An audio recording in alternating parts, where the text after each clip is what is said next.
This is an interview at Our Savior's Lutheran Church, Colonie, New York. It is the 19th of July, 2005, approximately 9 a.m. Interviewers are Wayne Clark and Mike Russert. Could you give me your full name, date of birth, and place of birth, please? Norman William Henk, H-E-N-K. Date of birth 1925, January 19th, 1925 in Albany, New York. Okay. What was your educational background prior to entering service? Just graduation from high school. Okay. Do you remember where you were and your reaction and how you heard about Pearl Harbor? Yeah, I was in church on a Sunday morning, a little white chapel on Whitehall Road, St. Matthew's Lutheran, and I heard about it, and I was only about 16, I guess, and somebody said to me, "Don't worry, you won't go in because the war will be over by the time you get out of high school." Well, it wasn't. And when I was in 8th grade, I was agile enough that I could jump a folded up mat, 3 men, and do a somersault. So when my father died, I went out to work jerking sodas in the drugstore. And after that, I went to work for a logbook company and, after school. The coach at Albany High School was a football coach, and he had us doing exercises. And he said, "Well, I want you to take and go on this folded up mat, flip, and do a somersault." And I tried it, and I went all over the place because I wasn't balanced. And he says, "Come on, Hank, you can do that better than that." And I said, "No, I can't." So I went over and I went flip, and come down on the end of my spine. I had pins and needles up in my ears, my fingertips, and everything. So as a result of that, I got what I think they call a pineal cyst. And the first time I was drafted, they said, "You're a 4F because you have a cyst, and we don't take those." Well, that put me out of commission for a while. 8 months later, they called me in again. And when they examined me, they said, "Oh, yes, we're taking those fellas." So I was careful not to hit my spine. But looking back, I think perhaps that 8-month deferral, so to speak, perhaps saved my life because I wasn't in the battle for Midway and all those big ones. I was in for Okinawa, Iwo Jima, Luzon, and Tokyo. And as a result, I got 2 years of Navy service, which gave me an opportunity to go to college, to meet my wife, to be married, and have 50 years of marriage, and 2 cars in the driveway, and grandchildren, and whatnot. So you were drafted? Yeah. Then, okay. Yeah. And they put you into the Navy? Or did you have a choice in any way? Or? My father, when I was younger, because he was in the Army. This was in World War I, you told us? World War I, yeah. When he was in the Army in World War I, he was what I guess you would call, in today's world, a paramedic. However, he used to cook for 90 men and bury the horses that were shot or killed. And if I misbehaved, he'd say to me, "I'm going to put you in the Army when you grow up." And after he told me all these things, I thought, "No, you're not." So when I got drafted,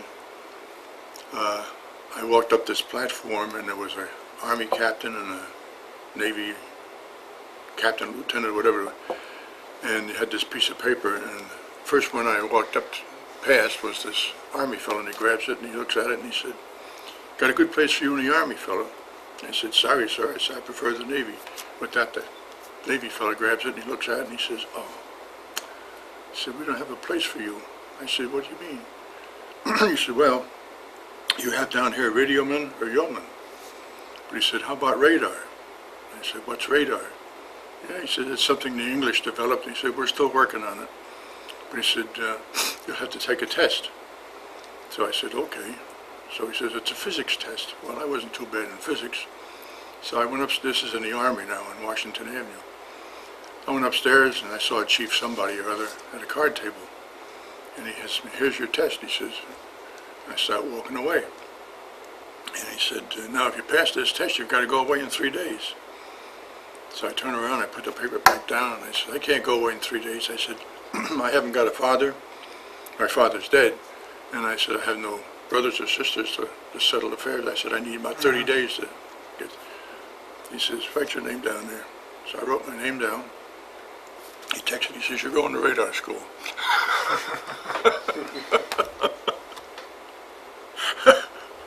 So. All right. Where did you go for your, so you, when was this that you were? Well, I went from Albany to Sampson. Okay. Then, So that's where you went for your basic? yeah, What was it like at Sampson? Now, when did you get there? What year and month? If you- 1944, March 1944, I think it was. My whole life is full of exceptions, I guess I should say. Now, what was it like at Sampson when you went Well- there? Must have been pretty well established by 44. Yeah, you have to experience these things, and maybe you have. In the barracks, there was probably 50 men, double bunk. And this chief got up on the table and he said, now, we need mailmen, we need clerks, I guess it was. And he said, who has experience in this and who has experience in that? And when it came to a mailman, I raised my hand because I had worked for Matthew Bender as a mail boy. And I knew mail rates and things. And he said, what's your experience? And so I told him. And he says, uh-huh. So then another fellow raised his hand. He said, what's your experience? I got 5 years in the post office in Albany. I thought, oh, there goes my chances. So he said, okay, and points to the other fellow. He says, you're the mailman. He points to me and says, you're the assistant mailman. So I never drilled. All I did was sit around and read a book or whatever and go get the mail. And when they came back from maneuvers or whatever they did, we'd hand out the mail, So you really didn't have any basic I training? didn't have any basic training. I didn't do any marching. I didn't do anything.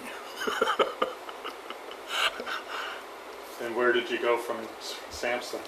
Well, from there we went down to Virginia Beach, and we went to radar school. I think it was 10 weeks of radar school. And then after we passed tests down there, we were distributed to various vessels, and I got a brand new John W. Weeks destroyer out of Brooklyn Navy Yard. Now, your training in radar, obviously you probably had to have some sort of security clearance. And, No, not then. were you allowed to All you had talk to to do, anybody about what you were doing? Or? not that I recall. Okay. The only thing that I think we weren't supposed to say is where we were going on maneuvers, because we went to Bermuda, we went to Newfoundland, and we worked our way out to the west coast. But every time we'd stop at a port someplace, they changed the radar or updated it, because that's how new it was. And the last school I went to was in Hawaii, and from there it was out into the battle. So. You said that the Weeks was a heavy destroyer. What does that mean? Well, most destroyers, as I recall, had a single stack. You know what a stack is, Right. a smokestack. This had a double, and it had torpedoes on it. It had depth charges, 5-inch 38 turrets, 3 of them, 2 in front and 1 in the back. And it weighed something like 22,000 tons. And it was probably, well, if you compare it with the Slater is 275 feet, and ours was 375 feet, and 1 man for every foot. Eventually I had 18 men under my control, or, you'd have to assign liberties and watches and whatnot. And pick out your best men so you had somebody good mixed in with the not so goods.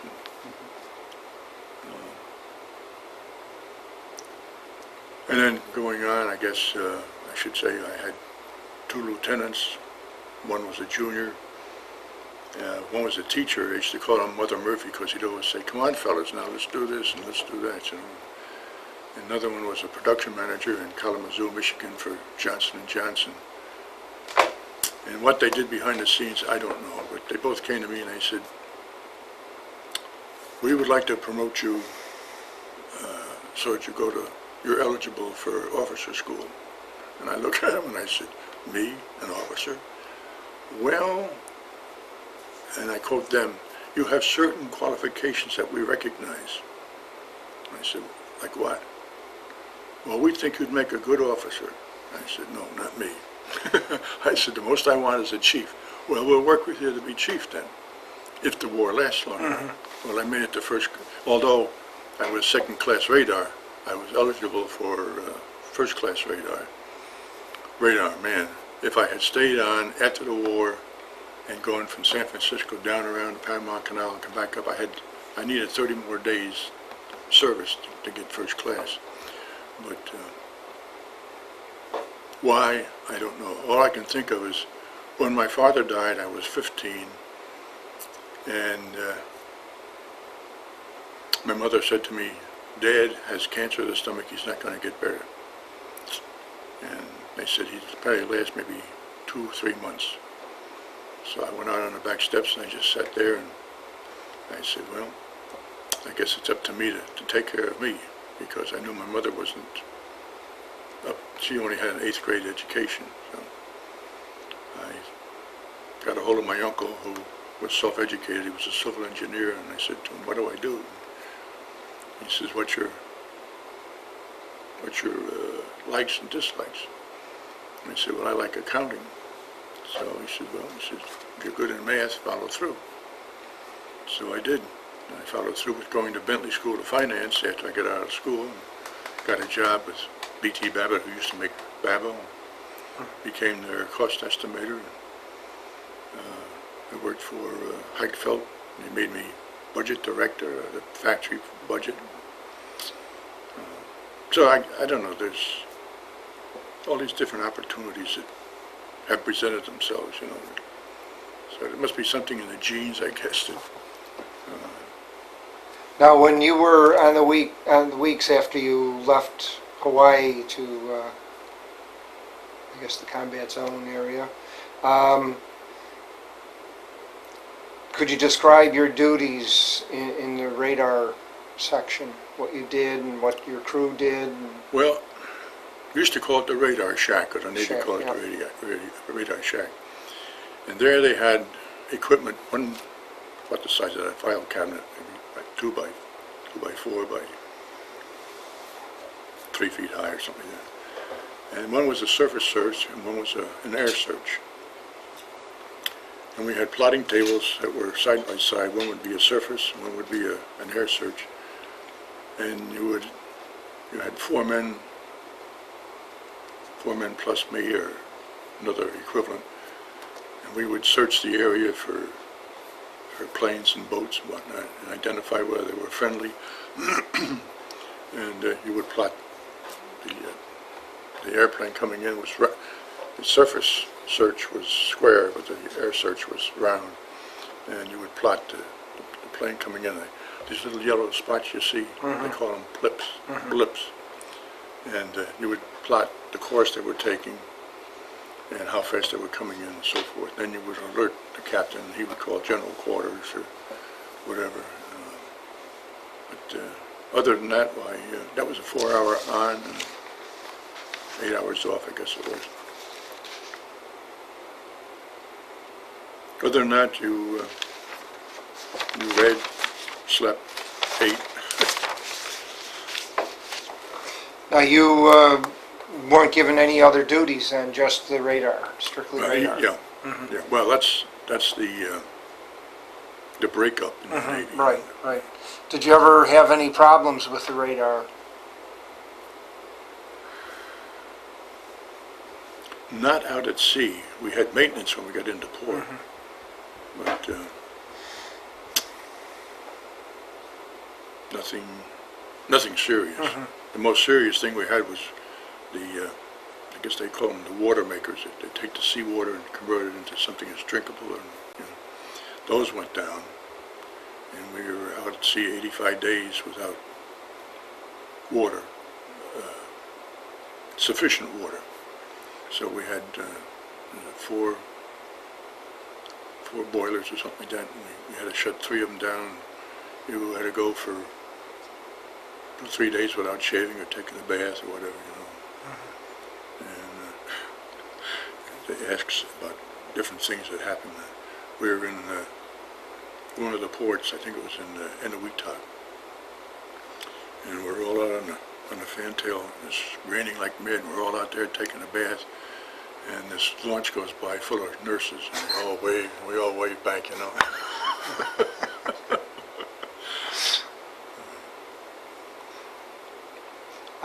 Now, when you went to Okinawa, were you there for the initial landings? Now remember, I said before, in the Navy, you don't go ashore. Right, yes. But we were there as part Yes, of the fleet. Yeah. yes, for the D-Day invasion. Yeah. Okay. Could you describe, were you ever able to watch what was going on from where you were, or? Well, your destroyers were closer into land, Right. and then your cruisers, then your battleships, and then your aircraft carriers a lot further. So we had more opportunity to see things, but we were at a distance where you couldn't identify anything except explosions. And the only thing I can recall is when we fired a broadside, all 3 going away, the ship would tip like 45 degrees and come back down again. And if we went more than 45, we were subject to capsizing. So, are you a Navy man? Or? No. Oh, I'm sorry, I was repeating myself, you know. Were you there you were obviously there during the kamikaze attacks? Did you ever, Yeah. Did Yeah. you talk about them? We were four destroyers to a squadron. We were the head squadron, head ship of the squadron. So therefore, we had the doctor on board. We had at that time, what did they call them? The rear admirals today, but commodores. And we got this one report one night, 2 o'clock in the morning. And we all got up, and we were all there in our pajamas. Well, the Admiral was there in his pajamas, and we all had life jackets on. And this one kamikaze was coming in, and the Commodore said no to all ships. He said, I want you to do what I tell you to do when I want you to do it, so pay strict attention. And he was going to call for an emergency turn 9, which means that at a certain point, plane's coming in at a certain speed, and we're going at so many knots that calculated if we make a right turn at the right time, the kamikaze couldn't make a quick turn. And he was there, I say, in his pajamas. And at the right time, he said, emergency turn 9. Everybody just spun the wheel. Well, you got 4 ships and they spun this way. Well, one ship was ready to fire and couldn't hold fire. And as they turned, of course, you back this way. And the 5-inch 38, instead of going this way, backed and shot. And it hit about a 3-inch pipe that held the ladder that goes over the side on our ship, exploded. And when it did, it went through one of the I guess they call them magazine sheds. Cut a fella on the heel and his stomach and whatnot. And they put him on the captain's bed, and he bled to death. We buried him at sea. But the one ship on the outside, unfortunately, didn't turn soon enough or whatever, and a kamikaze hit the fire controls hard on the top. One engine came off, went down under the paint locker up in the bow. And that was the only casualty the whole squadron suffered. So, but in getting the Commodore over to our ship, in preparation for this maneuver, they sent him over in what I call a bosun's chair. We dumped him. It was a rough sea, and we're going like this, and he's in the middle, and we tried to keep him, pull him up, and however it happened, the waves pushed us like this, and he went down. We couldn't pull him up fast enough. We dunked him about 3 times, getting him over. But That wasn't on purpose, was it? No. We didn't even know who he was.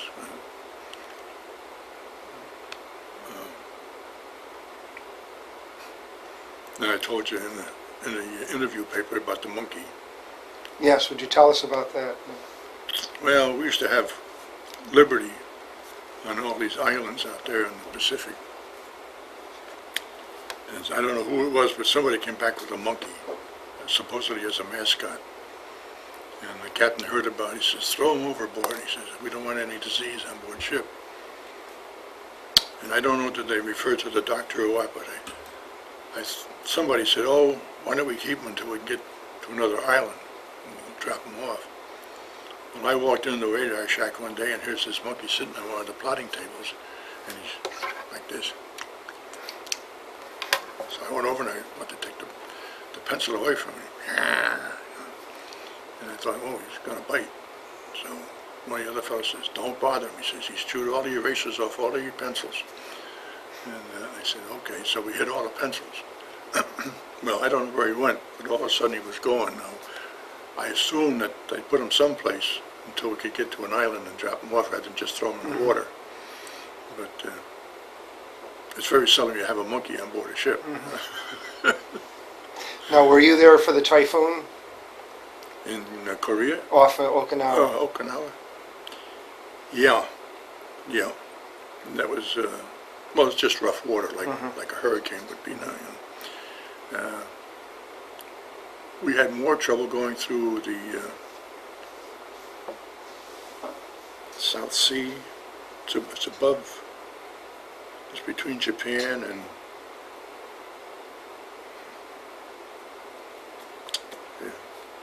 anyway, we had 35-foot waves, and we were like a submarine. We'd go under like this, and the water would go away, and we'd have flying fish on board deck. You ever see a flying fish? I've seen pictures of They'd them. have the wings on the side. And all of a sudden, somebody said, hey, we cracked in half. Had an inch, or a quarter-inch crack all the way around the ship this way. So we were subject to bending and falling apart. And on top of that, we were in a minefield. The mines were about half the size of this table with all the points sticking out. And we would spend maybe an hour or two with 40 millimeters shooting on it to try and hit these things and blow them up because they were magnetic. You got too close, they'd come in and they'd hit and blow up. But those 35-foot waves, I always remember because just like for a small ship, it was like a submarine. You could wind and you'd hit the higher rise, you know, and then next one under. And they used to say a destroyer is like a cork in the water. It just might as well be on a raft, you know. But What did you do with this crack in the ship? well, it cracked on the outside, but the inside structure was strong enough to hold us. All we had to do was worry about water in the bilge, and I can't remember everything. We somehow or another was able to keep the water out of the bilge. They probably had one of the welders' Could weld be. plates on there. Yeah. They're filling the crack. Yeah, that wasn't my department. So. There's one thing that always stuck in my mind. I've always been brought up religious and always been religious. And I remember coming home from the cemetery after my father's funeral, that the pastor sat next to me and he said, Norm, don't worry about anything in this world, he says. And I looked at him and I said, just how do you mean that? He says, as long as you have the Lord on your side, he says, you'll be all right. Which brings me to a point in time of battle. I sat at this radar machine and guns would be going off and planes would be coming in. And I always felt there was like an invisible shield around me that nothing would get to me. That has happened several times, even though I wasn't in the Navy. As though if you were in heavy traffic and there was an accident or people were speeding, you would always be protected by this invisible hand or shield, you know. So that's one of the things that became more prominent in my mind. What was it like off Iwo Jima? Was it much different than No. Okinawa, or basically? No, all you were doing was watching for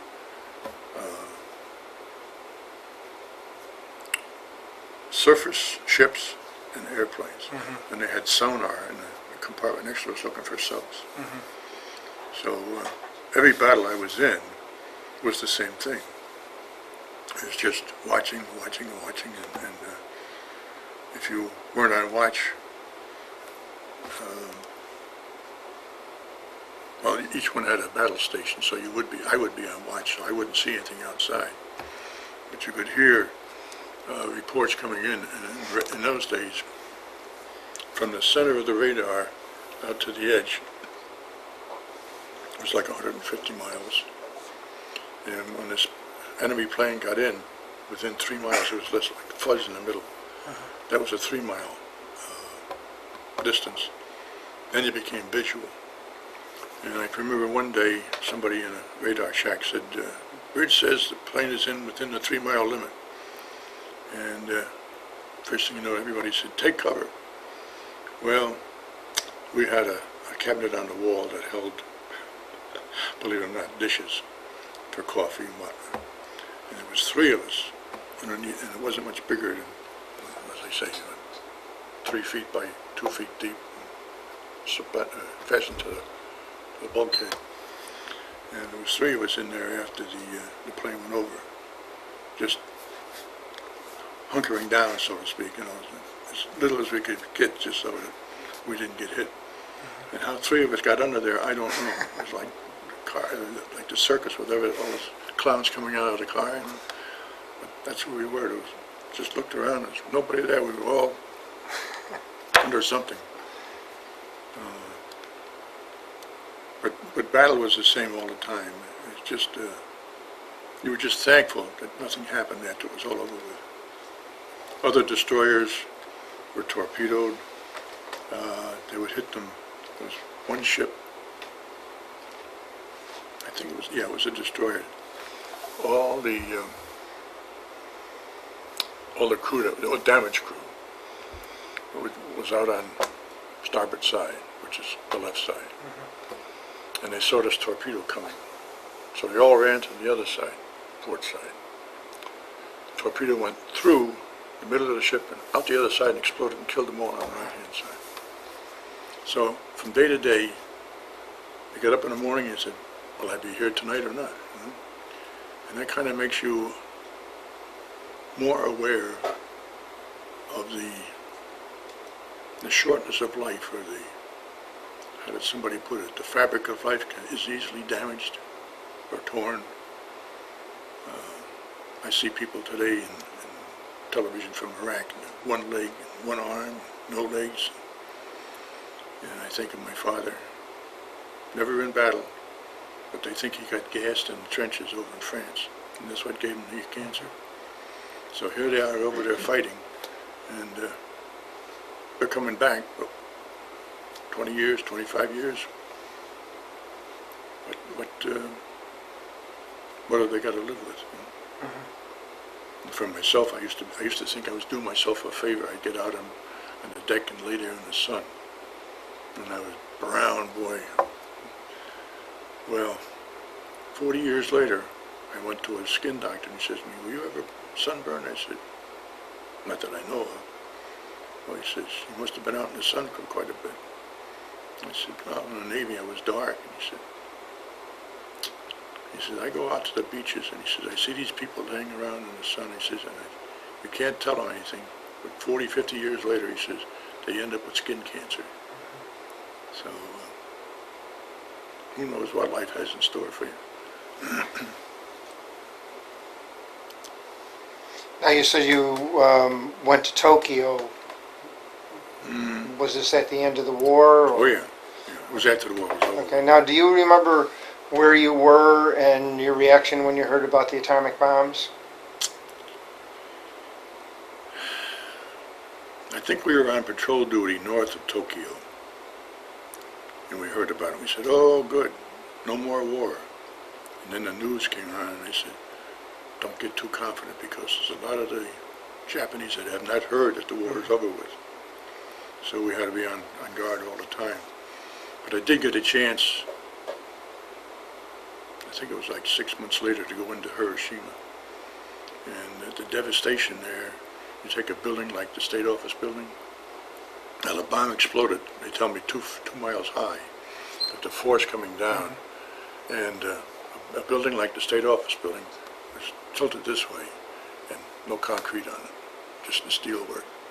Supposedly concrete will burn at 3,000 degrees, and trees that were 3 feet round or diameter were nothing but charcoal. You could go over and go like that and pick it off like charcoal. And I've got a picture, I don't know if it's in that binder or not, but I got a picture of the front of a church. The wooden doors are off. Everything is gone except the front wall. The wooden doors are burned off. There's a statue of Christ on the front on the cross. And he had one knee up, like this. And that knee is busted off here. But that stands there just... Okay, continue. No, this church, I don't know what it represented, except it must have been something that was Christian, with Christ on the cross out in the front. It was amazing that here was the front of the church, no roof, just the front, with Christ on the cross in the front and his knee busted off. Why, with all this other devastation, no matter where you look, nothing was higher than 3 feet, except for these buildings that were out this way, and nothing but steel beams. All the concrete or whatever had burned off it or been knocked off. And they were still carrying bodies out. And every so often you'd see somebody walk along with a bandage on their arm or wrapped up like that. That must have been burned or something. But, While you were in Japan, did you ever have much contact with the Japanese people? no, they wouldn't. The Japanese people, if you walked on the street in Japan, and you were on the sidewalk, they'd walk off on the street, come back up on the sidewalk and back here. There were, however, some of the sailors, how they made contact, I don't know, but one would go ashore with his banjo, and these people evidently ran a material shop, and he would come back with all kinds of Japanese linens. He'd come back with a bolt so big, and he'd sell it to you for $5 a yard.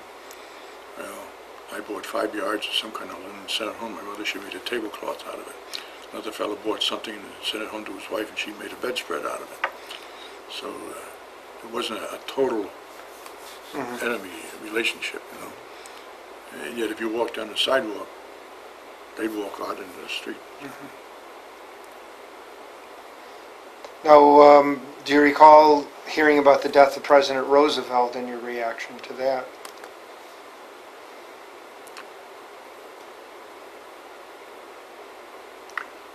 Best I can remember, I heard about it, and they said, well, Truman was taking over, and we had a good man, and I just thought, well, somebody's got to be the boss, and one man is as good as another when you're 19, at least I thought so, I guess. I guess if Truman hadn't decided to drop the bomb, we'd have lost another 100,000 men or more fighting, you know. Haven't thought about a lot of these things in years. Yeah. How long were you in Japan?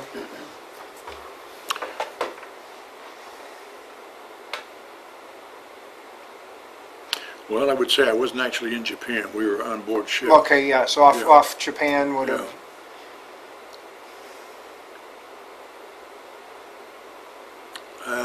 Strictly, yes, about 6 weeks. They did ask for volunteers to go ashore as shore patrol, and I volunteered. And somebody said, "You're crazy." Something like today's the insurgents, you know, or whatever. You'll get killed. Well, whatever happened, they discontinued that, so I didn't have to go to shore. But I thought, oh, good, I can go to shore. You know, you have a pistol and you have a band on, you know. Experience, you know, innocence. When did you return to the States? Well, I was in 23 months. I came back in March of 45. No, August of 45, I think it was. And is that when you were discharged? Yeah. Where were you discharged out of? Lido Beach, is that New Jersey? Something like that. Okay. Did you ever make use of the GI Bill? Oh, yeah. I think you alluded to that. Yeah, I went to Bentley School of Finance, which is now Bentley College. Did you ever use the 5220 Club? 5220, is that? That was like an unemployment, $20 yeah. a week for 52 Yeah, weeks. for 1 week, I think I did, yeah. And veterans organizations, did you ever join any? Just the American Legion. And have you been active at all, or? No, as I said, in the earlier conversation, I joined American Legion for, how do we say, veterans aid, not for social activities. Okay. Did you ever stay in contact with anyone that was in service with you? No, not throughout the years, but 40 years later, we had a reunion. And this one fellow that was a signalman was in business manufacturing hats and flags for all the veterans. He donated these hats and flags. And the first reunion I went to, I stood there talking to one of the fellows that was one of my men, and this fellow walked up and he says, "How you doing, Norm?" And I looked at him and I said, "That's not fair." I said, "You know who I am, but I don't know who you are." He says, "Oh." I said, "I still don't know who you are." He says, "You don't remember Lieutenant Burke that wanted to put you through officers' training?" I said, "Oh my gosh." Well, he used to be, 18 inches wide. Now he's like, well, you guess, chubby. And I said, "Lieutenant Burke." He says, "Yeah." I said, "How did you know it was me?" "I'd never forget you." I said, "Oh, what do you mean you would never forget me?" He says, "You were the only one out of that crew, radar crew, that I could tell to do something that would get done."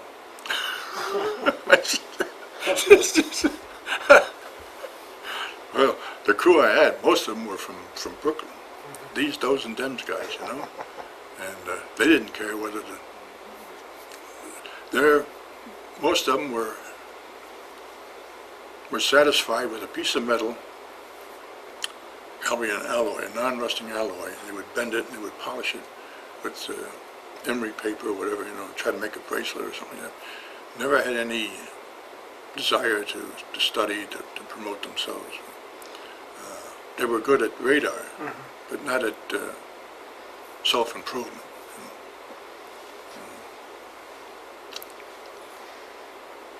Did you ever get to see any USO shows at all that you recall? Yeah, now that you mentioned it, in Atlantic City we were going to school, Virginia Beach. I think it was one night, there was 4 of us walking up the boardwalk, and this woman and her daughter stopped the 4 of us. She said, "Would you sailors like to go to see," what did they call it in those days? Because they had the women on the stage and Unless beauty pageant or something like that. And we said, "Well, yeah, sure." So she said, "Well, this is my daughter. She's in the pageant, and we're handing out free tickets." So we took it, we went in. I can't tell you what it was all about, but we got a free ticket to the beauty pageant in Atlantic City. How do you think your time in the service changed or had an effect on your life? Oh, that's a loaded question.